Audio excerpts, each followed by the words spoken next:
So you're going to Japan and you keep getting served the same content. And it's all around the mistakes people made and the things they wish they knew ahead of their trip, centered around adding your Suica card to your wallet or sitting on the right side of the Shinkansen. I think that's all really helpful advice. I also do think it's a little saturated on the internet, and I wanted to give you a little bit more pointed, niche considerations to think about to elevate your Japan experience.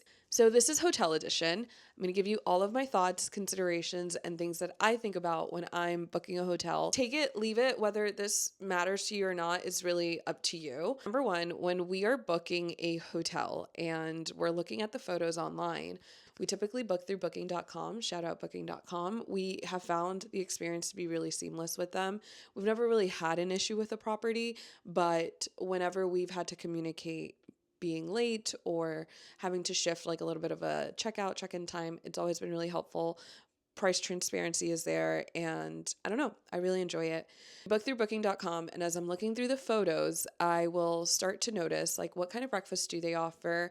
What kind of laundry service do they have? Do they have a public bathhouse in the hotel? How big is this hotel actually? Buffet style breakfast I have found is just like not my favorite, and I've just found that it's offered also in like really big and tourist heavy hotels.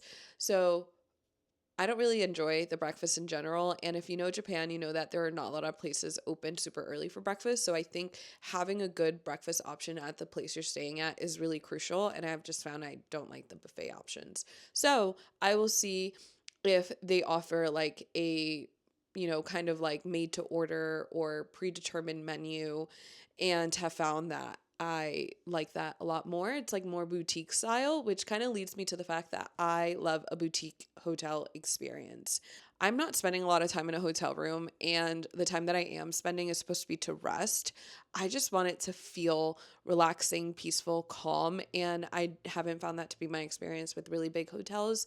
So, in general, I will lean boutique style, and boutique style hotels typically will come with like a boutique style breakfast. I don't like to travel with a whole lot. Like, I like to do laundry while I am traveling. So, the laundry room that the hotel offers is important to me. Now, if they don't offer one at all, that's not like a deal breaker for me. I actually really enjoy going to the 24-hour laundromats in Japan.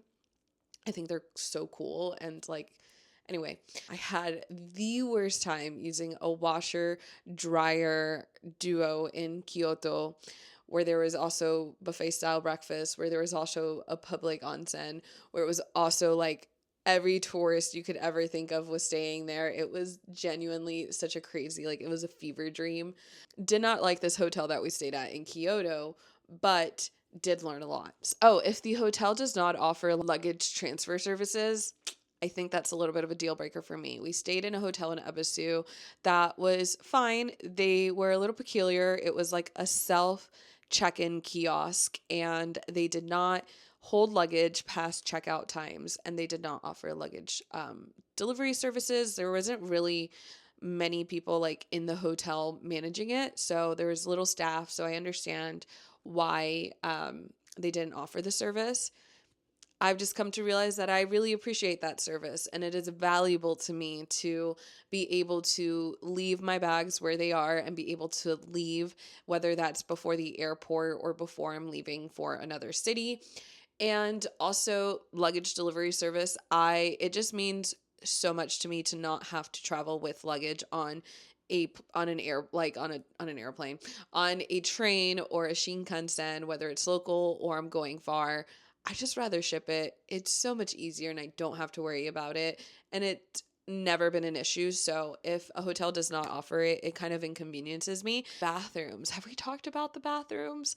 I So again, this is one of those things that just might be very valuable to me and you might not care, but I will look at the bathroom in the photos, and if it does not have a tub or like a standalone walk-in shower, I probably will not be booking that room. Financially accessible to get to Japan with some of these hotel rooms because they are small and you don't have to pay a whole lot of money. Like, there is value in spending a little bit more and having a bigger bathroom, having a bigger tub, wash area to relax in, because if I'm doing long days of walking and like being sweaty and just out and about, I want to come back to a hotel room where I just feel like I am rested and I can like be calm and feel really good to rinse off, take a bath maybe.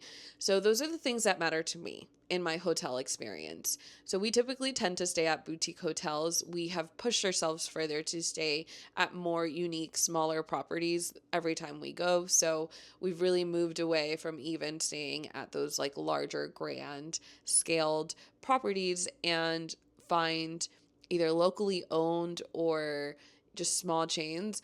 Also, staying in the business district. I love staying in a business district hotel. They are typically very clean, very quiet because it's traveling businessmen and are pretty much also in and out. And you don't get a whole lot of influx of just huge tourist crowds, which I really appreciate. So I think it's cool because there's also bars and restaurants around the business district hotels, and there's always like seemingly something to do without it being like very chaotic, and it's just really low key and chill. So, those are my thoughts. Hotel edition, things to consider. Thanks for hanging out. Thanks for hearing me out.